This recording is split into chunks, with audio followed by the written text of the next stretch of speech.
Hello everyone, welcome back. Thank you for your introduction. Today I'm representing the National Commission for Cultural Heritage of the Republic of Lithuania, which is an expert and advisor to the Parliament, President and Government of the Republic of Lithuania on issues of national cultural heritage protection policy. One of the directions of the Commission activities is to prepare decisions with proposals for the mentioned institutions. These decisions are not imperative, but they can become an impetus for changes in cultural heritage policy and management. In 2024, a working group was established within the Heritage Commission to examine issues of climate change and cultural heritage.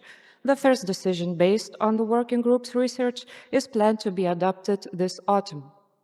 So in my presentation, I will focus not so much on the adaptation of cultural heritage to climate change, but more on the contribution of cultural heritage to climate action. I hope it still will be relevant because it's closely linked together. My presentation consists of two main parts. The first part of this report analyzes the main strategic planning documents of the Republic of Lithuania that addresses the goals of the Green Deal and green transition, highlighting aspects relevant to the cultural heritage field. These documents include Lithuanian Vision for the Future, Lithuania 2050, National Progress Plan, and the National Environmental Protection Strategy. There are, of course, more documents, but not in all of them cultural heritage is mentioned. The second part, based on international recommendations and documents, briefly examines how the task of the green transition relate to cultural heritage field and how these tasks can be implemented using cultural heritage. In both parts, the initial proposals of the Heritage Commission are presented. They will be developed and specified later. Climate change, as we all know, is a major global issue affecting people's living environment. And in 2019, a set of policy initiatives was formed, the European Green Deal. It is designed to achieve climate neutrality by 2050 and promote a new growth strategy for Europe that is sustainable in its environmental, economic, and social aspects. Well, as far as I know, we already failed to reach some goals, but that doesn't mean that we need to stop trying. And of course, the same goals or similar goals are stated in many strategic documents worldwide, European level and regional level. And also, they reflect in the strategic documents of the Republic of Lithuania. So here we can see Lithuania's future vision. It is designed as a building, and culture is shown at its foundation. From this foundation arise the pillars of vision's directions, which are connected by the unifying principles of development and deployment of technologies and innovations, and care for the natural world. These principles addresses the task of a strategic green transition agenda and unites all directions of the vision. In strategic planning documents, strategic level planning documents, primarily the National Progress Plan, the goals of a green transition are mainly addressed by the tasks set for the economy and environment sectors and are implemented by the ministries responsible for them. And Ministry of Culture, which is in charge of cultural heritage in Lithuania, is not a key player in this process. So here you can see National Progress Plan, and it's the strategic goal number 6 is to ensure good environmental quality and sustainability of natural resource use, protect biodiversity, mitigate Lithuanians' impact on climate change, and increase resilience to its effects. The 7th task of this goal, which you can see here, to preserve, restore, and maintain biodiversity, the quality of ecosystems, and their services, landscape uniqueness, and ensure sustainable resource use, and so on, could be directly linked to cultural heritage through the preservation of the landscape value of cultural heritage objects. However, from the specified impact indicators, it is clear that landscape here is understood primarily as natural. Now we will talk shortly about National Environmental Protection Strategy. So this strategy goals and tasks related to landscape protection are in many cases directly linked to green transition, and the Ministry of Environment coordinates the implementation of this strategy. Now, the separate goal in National Environmental Protection Strategy is set for the urban environment. You can see it here, to achieve good quality of the urban environment while also ensuring balanced territorial development of the country and favorable conditions for social and economic development of urbanized territories. Detailing these goal processes are discussed in which heritage protection directly operates and which directly affect cultural heritage, i.e. the planning of urbanized territories. It is in the environmental protection strategy and not the strategy for cultural policy that the significance of cultural heritage for preserving the quality of a living environment is directly mentioned. It states, to ensure the sustainable development of urbanized territories, the protection, revitalization, and use of architectural and urban heritage must be ensured in the planning and development of urbanized territories, and so on. This strategy also states that the landscape must be formed based on historical development, knowledge of historical development and its values, among other points. But we're talking about National Environmental Protection Strategy. And now I want to talk a little bit of what we have of landscapes in our cultural heritage policy. So we have Cultural Heritage Register, where data of a movable and movable cultural property stored in Lithuania are accumulated. The Department of Cultural Heritage under the Ministry of Culture is the register manager, and the registry currently contains approximately 860 cultural heritage objects for which the landscape value is established. The majority of these are archaeological heritage sites, landscape, or excuse me, hill forts, barrows, burial sites, and so on. But heritage value is also attributed to objects such as wind and water mills, lighthouses, bridges, several manor homesteads, historical parts of cities, villages, and etc. Other 600 objects with a landscape value are state-protected objects. The Department of Cultural Heritage under the Ministry of Culture implements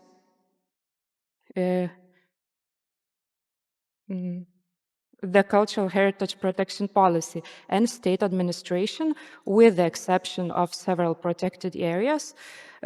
This means that the Department of Cultural Heritage is directly responsible for the preservation of a significant part of heritage with landscape value, and thus for the preservation of the elements that shape the uniqueness of the landscapes.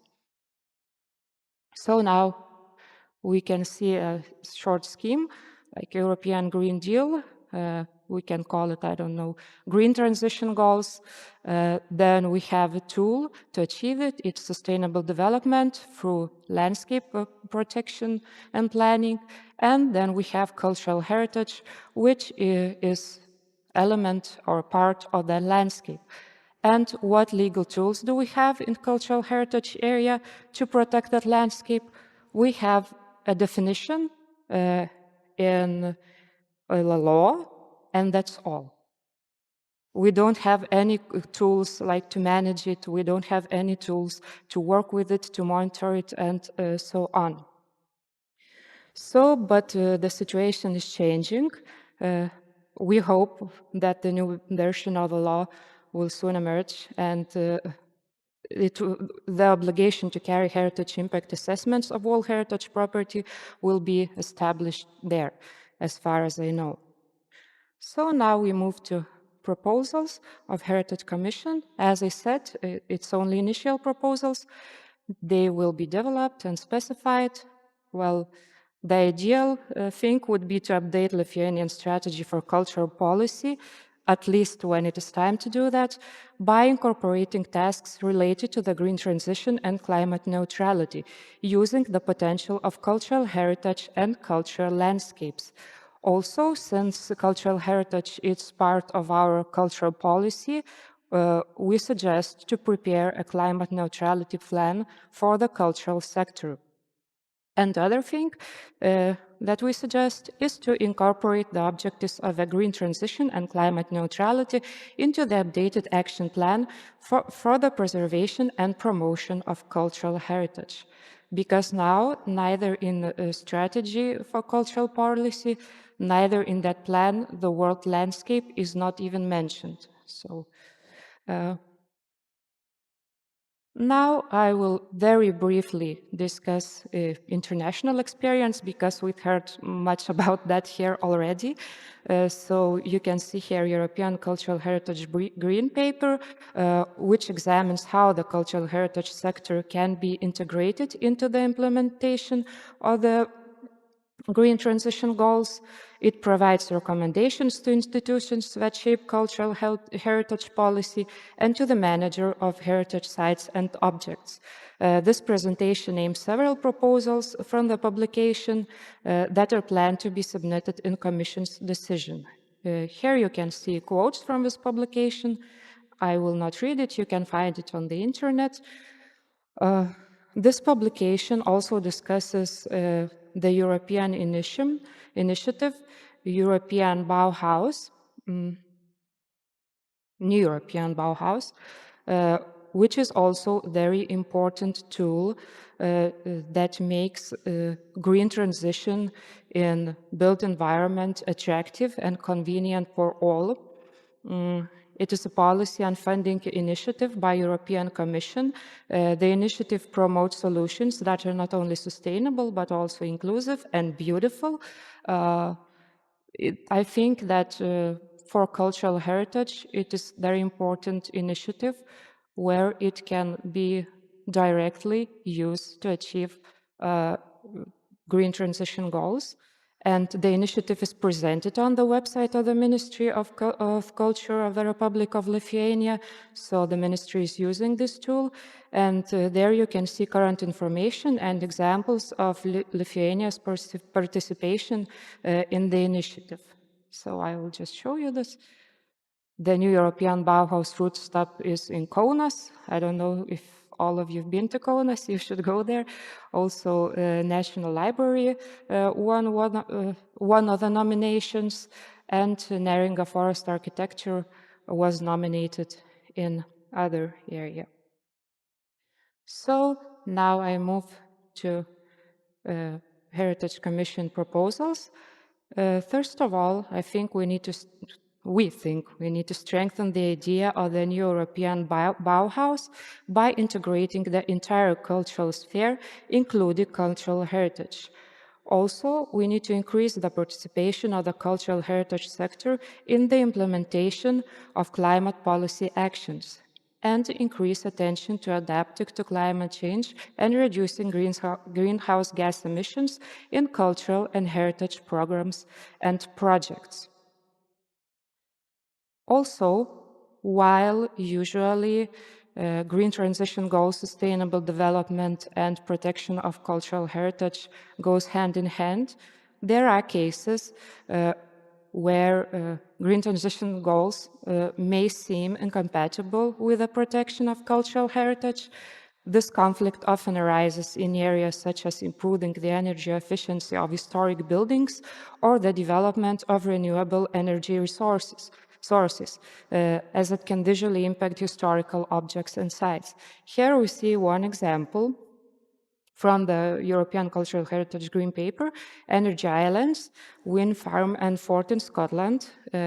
This example shows that while a new wind farm posed a visual threat to a historic fort, a collaborative effort led to a compromise.